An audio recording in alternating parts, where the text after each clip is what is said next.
semuanya, kembali lagi bersama kami kelompok 7 dari kelas 12H. Dengan saya Nikada Gita Septiase, absen 27. Dengan saya Niputin Lestari, nomor absen 34. Dengan saya Putri Sumayanti, absen 38. Saya Iwan Yanang Kertanegara, absen 13. Hari ini kami akan mewawancarai seorang narasumber yang merupakan seorang pelatih dari sebuah sanggar seni gamelan. Bagaimana keseruannya? Simak bersama kami. Hari ini kami sudah bersama dengan narasumbernya. Sebelum kita bertanya lebih lanjut, alangkah baiknya kita berkenalan diri dulu dengan narasumbernya. Baik, beli dengan siapa namanya? Baik, perkenalkan nama saya Imade Aryawan atau biasa dipanggil De Awan. Lalu beli di mana sih alamat rumah beli dan juga kapan sanggar ini mulai dibentuk? Oke, untuk alamat saya ada di Jalan Sukunan nomor 12, Banjar Pengayahan, Desa Cemagi, Kecamatan Mengui. Nah, untuk awal terbentuknya sanggar ini dimulai pada bulan Februari tahun 2014. Kalau boleh tahu umur belinya berapa ya sekarang? Untuk usia saya sekarang 25 tahun. 25 tahun. Lalu beli saya ingin bertanya, apa nama sanggarnya dan sanggar ini tuh berfokusnya tuh pada bidang apa saja? Untuk sanggar saya ini namanya Sanggar Seni Dananjaya. Untuk fokus kegiatan kami di sanggar itu ada beberapa kegiatan. Yang pertama itu ada menggamel, nabo, tari, olah vokal, dalangan, topeng juga ada, dan juga pembuatan pakaian tari. Lalu beli apa sih makna dari nama sanggar ini? Untuk nama sanggar saya, yang pertama saya pikirkan itu adalah Sanggar Seni Dananjaya. Dananjaya itu asal mulanya adalah dari nama Arjuna itu sendiri. Nah, kenapa saya mengambil Dananjaya? Karena fokus pertama saya di sanggar itu adalah bagaimana bisa menampung cowok dan cewek. Karena saya tidak fokus kepada hanya satu gender saja. Untuk dua gender, cowok dan cewek. Dan diceritakan dulu pada saat Dananjaya menyamar ke kerajaan Wirata itu, beliau mengganti nama menjadi Wahatnala. Tapi kalau saya mengambil nama Wahatnala itu, Sanggar Wahatnala itu sudah besar nama Sanggar Wahatnala. Makanya saya berpikir, oh berarti saya harus fokus di Dananjayanya. Dananjayanya Arjunanya yang asli, artinya orang yang asli. Makanya saya membuat nama Sanggar Seni Dananjaya. Dananjaya itu kan artinya dia itu kemenangan dan kewibawaan. Itu sih filosofinya. Kalau tujuan dari pembentukan sanggar ini bagaimana? Yang pertama, saya tidak ada memplanningkan untuk pembentukan sanggar ya, tidak ada memimpikan untuk membentuk sanggar. Ini hanya berjalan mengalir. Yang pertama itu ya memang saya hobi di seni dan kebetulan ada hanya seberapa alat saja di sanggar. Gender wayang, ringle, itu saja dulu yang ada. Dan tiba-tiba ya ada anak-anak yang main layangan kesini, kan anak kecil banyak main layangan dulu ini. Habis itu langsung saya ajak latihan menggamal dan mengalir dia. Artinya teman-temannya banyak datang lagi menggamal dan akhirnya terbentuklah sanggar ini sampai hari ini. Lalu siapa saja sih yang terlibat dalam mendirikan sanggar ini?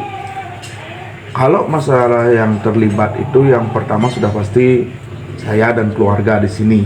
Karena dukungan dari keluarga, support dari keluarga itu yang pertama mengawali terbentuknya sanggar ini, dan tidak terlepas dari dukungan masyarakat sekitar dan juga pemerintah desa, karena pemerintah desa yang mendorong saya untuk membangkitkan sanggar ini dan akhirnya membentuk nama Sanggar Seni Dananjaya.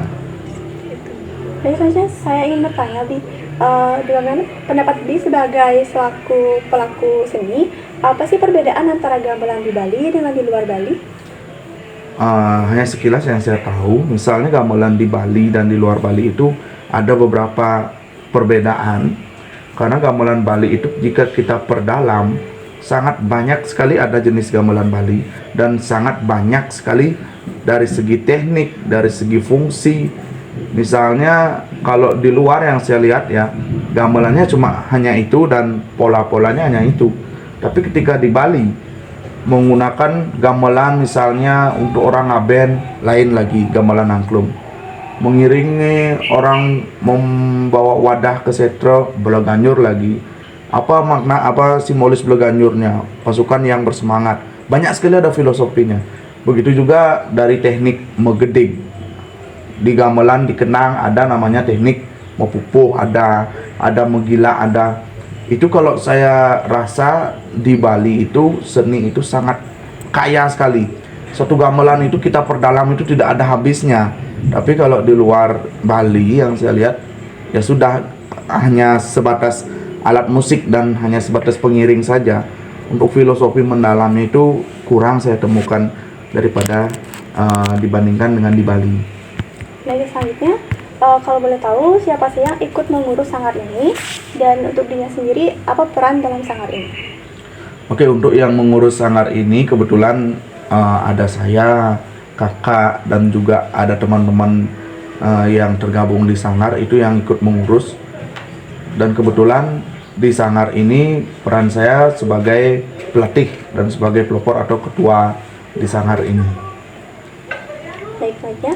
Menurut dirinya apa sih filosofi dari gamelan Bali? Kalau filosofi dari gamelan Bali yang saya pernah dengar, gamelan itu bukan hanya sebatas media untuk mengiringi atau media pengiring atau alat musik semata, tapi gamelan itu pernah saya mendengar gamel itu artinya pegang. Gamel itu kalau kita sudah punya pegangan, kita pasti akan gampang untuk berjalan, untuk melewati sebuah tantangan. Makanya gamelan itu diistilahkan sebagai pegangan kita. Makanya orang menari itu kalau sudah tahu gamelan, sudah tahu tempo gamelan, dia pasti punya pegangan dan dia tidak akan bingung untuk menarikannya. Makanya orang itu kebanyakan belajar dulu mendengarkan gamelan. Gamelan itu apa? Belajar dulu ngamel, tekain dulu ngisi temponya, baru kamu bisa menari. Kalau orang menari tidak tahu tempo, pasti tidak akan bisa. Makanya dari itu kita gamelannya ini sebagai acuan, sebagai gamel, sebagai patokan kita untuk melakukan sesuatu, karena di gamelan itu banyak sekali filosofinya. Dan ketika kita menikmati sebuah gamelan itu, saya juga merasa ketika kita mendengarkan suara gamelan angklung, kita pasti akan bisa sedih. Tapi ketika kita mendengar suara gamelan Beleganyur, mungkin saja gairah kita bisa bersemangat. Itu yang uniknya dari gamelan itu, dari alat musik Bali ini. Itu sih yang sedikit yang saya tahu. Baik, selanjutnya, jenis gamelan apa saja yang ada di sanggar ini, dan apakah ada perbedaan dari segi jenisnya, mungkin dari segi kegunaan atau dari segi artinya? Ya, untuk sementara di sanggar ini ada beberapa gamelan. Yang pertama itu ada gener wayang, ada slonding, ada angklung, Beleganyur ada, rinik juga ada, dan yang baru ini ada semar pugulingan. Itu untuk jenis gamelannya. Nah, kalau misalnya masalah perbedaan ya pasti berbeda. Kalau biasanya gener ini digunakan pada saat orang mesangi, klubulanin, dan ya acara-acara keagamaan memang sering sekali digunakan. Tapi untuk angklung pasti sudah digunakan untuk orang-orang ketika ada upacara orang meninggal atau ngaben. Semar pegulingan biasanya sama slonding digunakan untuk orang dewoyatnya atau mekario, itu biasanya. Atau yang semar pegulingan ini sering digunakan untuk orang menikah, namanya semara pegulingan. Semaro itu artinya orang sedang jatuh cinta. Semara, makanya gending semar pegulingan itu banyak gendingnya manis lah didengar. Itu slonding juga ada, Beleganyur ada. Nah, itu beberapa yang ada di sanggar. Dari kalangan usia berapa saja sih anggota yang ada dalam sanggar ini? Nah, kebetulan kalau anggota di sanggar ini sudah, kalau saya hitung untuk mencetak generasinya ini sudah hampir generasi keempat ini. Sekarang karena saya kelompokkan, untuk yang generasi pertama itu sudah ada yang kuliah dan sudah ada yang tamat kuliah. Itu sekitar usia 23 tahun, 21 sampai 23 tahun. Dan sekarang usia yang paling kecil ini ada anak-anak yang masih berusia 7 tahun. 7 tahun di sini sudah bisa belajar menggambar dan menari. Selanjutnya, hari dan kegentingan apa saja yang biasanya digunakan untuk latihan? Harinya. Kalau biasanya kami latihan di sini tergantung event. Kalau misalnya ada event yang mendesak, kami pasti latihan sewaktu-waktu. Tapi untuk latihan rutinnya setiap hari Jumat dan Minggu, itu untuk latihan tabuhnya. Untuk latihan tarinya setiap hari Sabtu dan Minggu sore. Itu biasanya kami ambil jadwalnya. Baik, apa saja sih tantangan dalam melatih para murid-murid di sini? Kalau untuk tantangannya itu yang pertama pasti kemampuan anak-anak itu tidak merata. Tidak merata itu ada yang pintar di suatu gamelan, ada yang lemah di sini. Nah itu bagaimana cara kita untuk membaur anak-anak itu biar bisa kita berjalan beriringan, karena di gamelan itu kan ada banyak jenis gamelan. Kalau misalnya dia tidak bisa di suatu fokusnya, kita oper ke yang lain. Itu tantangannya. Yang kedua itu adalah sekarang itu fokus anak-anak itu tidak seperti tahun 2014 sampai 2017 itu, karena sekarang sudah gadget itu sudah sangat mempengaruhi mereka. Susah sekali untuk merekrut anak-anak untuk fokus untuk latihan, itu sangat susah karena mereka itu sudah banyak main motor lah, main HP lah. Itu yang susah menurut saya di tahun-tahun sekarang ini, karena fokus mereka itu tidak lagi ke seni. Tapi syukurnya adalah anak-anak yang masih mau belajar tentang seni. Itu saja sih tantangannya. Nah, Bli, selanjutnya itu di mana dan kapan saja sih biasanya gamelan ini tuh dipentaskan? Yang pertama pasti di Puro. Di Puro itu paling sering, karena di Puro rentetan upacara itu pasti harus ada gamelan. Yang selanjutnya itu adalah ketika ada orang melakukan upacara di rumah, entah itu dari netlu bulanin, ngapen, ngodalin, mekario dan lain sebagainya, pasti ada. Karena memang kaitannya antara orang melakukan upacara yatnya dengan gamelan. Kalau untuk sekali pementasan itu biasanya berapa yang membutuhkan peserta? Untuk jumlah pesertanya itu tergantung gamelan. Kalau misalnya gender wayang dari 2 orang itu bisa 2 orang sampai 4 orang bisa. Kalau selonding itu 8 orang. Kalau misalnya Belaganyur umumnya 21 orang. Tapi kalau misalnya lebih dipepetkan lagi di 15 orang itu bisa jalan. Semar Pegulingan paling tidak itu 23 sampai 25 orang. Semar Pegulingan satu barungnya. Tapi kalau biasanya saya menggamal keluar tidak bisa membawa gamelan satu barung, karena terkendala lokasi, biasanya lokasi dan tempat. Paling tidak kalau Semar Pegulingan sekitar 12 orang, 15 orang itu bisa jalan. Itu saja biasanya personil kami. Kalau gininya, apa sih makna filosofis di balik permainan gamelan yang sering menekankan unsur saling mengisi itu, Bli? Kalau untuk gamelan, unsur saling mengisi itu sudah jelas sekali, karena dalam gamelan misalnya saya bilang pada gamelan Semar Pegulingan ada yang namanya gangsel, ada yang namanya kenang, ada namanya jegogong. Itu sudah pasti berbeda di cara pemukulan, cara pemainannya, dan berbeda juga tempo untuk dia alunan nadanya. Tapi ketika itu menjadi satu kesatuan, saling mengisi, dia bagus sekali.